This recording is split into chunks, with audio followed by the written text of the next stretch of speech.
தண்ணியில் லைட்டாக உப்பு போட்டுக்கோங்க. அப்போ டேஸ்ட்டு முட்டைக்கு இன்க்ரீஸ் ஆகிரும். ஒரு 10 மினிட்ஸ் ஆனோடனே பாருங்கள், லைட்டாக வீர்ச்சி விட்டுறது முட்டை.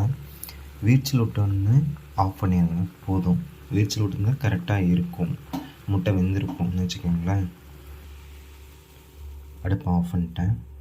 ஒரு 1 மினிட்ஸ் கழித்து என்ன பண்ணால், தண்ணி குளிர்ந்த நீராக கொஞ்சம் ஊற்றுங்க. அதாவது இதமான ஹீட் வாட்டர் ரிமூவ் பண்ணிவிட்டு நார்மல் வாட்டர் கொஞ்சம் ஊற்றுனீங்கன்னா முட்டை மேல் ஓடு வந்து ஒளியும் ஈஸியாக. ஒரு 1 மினிட்ஸுங்கிறது ஒரு 2 to 3 மினிட்ஸ் விட்டுட்டேன். இப்போ வந்து தண்ணியை ரிமூவ் பண்ணிட்டேன், இந்த ஹீட் வாட்டரை. இப்போ வந்து என்னன்னா முட்டையை கொஞ்சம் தண்ணியை ரிமூவ் பண்ணிவிட்டு இப்போ தண்ணியை ஓப்பன் பண்ணி விட்றேன். நார்மல் வாட்டர் திறந்து விட்டேன். ஒரு 5 மினிட்ஸ் இந்த மாதிரி வச்சுட்டு 5 மினிட்ஸ் ஒரு 15 மினிட்ஸ் இந்த மாதிரி விட்டு அப்புறம் முட்டையை உளிச்சிக்க வேண்டியதான். தண்ணி ஹீட் ஆகிடுச்சு. உளிச்சிட்டு நான் காமிக்கிறேன் முட்டையை.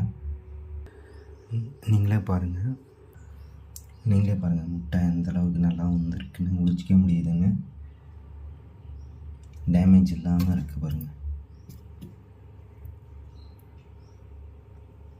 இந்தமாரி அழகாக வரணும்னா இந்தமாரி தண்ணி வந்து கொஞ்ச நேரம் விடணும், இதமான தண்ணீர். நான் ஒரு தடவை ரீகால் பண்ணிடுறேன் நான் என்னென்ன பண்ணேன். முட்டை வந்து எடுத்துக்கிட்டேன்.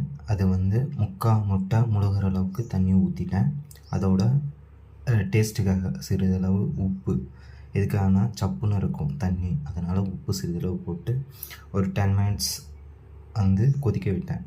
10 நிமிஷம் கொதிக்க விட்டோடனே லைட்டாக வீர்ச்சி விட்டுச்சு. எதுவுமே 10 மினிட்ஸ் போதுங்க முட்டை மேக்ஸிமம். தண்ணியோடைய அளவு பொறுத்து இன்க்ரீஸ் ஆகும், சரிங்களா. இந்த 4 முட்டைக்கு ஒரு 10 மினிட்ஸ் தான் இருக்குதுன்னு வச்சுக்கோங்களேன். இதே 100 முட்டைனா அதுக்கேற்ற டைம் எடுக்கும். அந்த கொதி விட்டு லைட்டாக வீர்ச்சில் விடுறதான்னு பார்த்துக்கோங்க, ஓகேங்களா.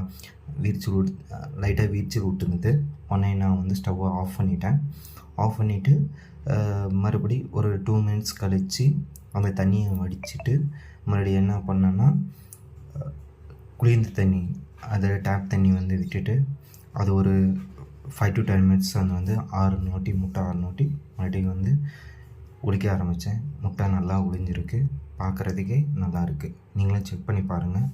இதுமாதிரி ட்ரை பண்ணிவிட்டு கமெண்ட் பண்ணுங்கள் எப்படி வந்திருக்குன்னு சொல்லிட்டு.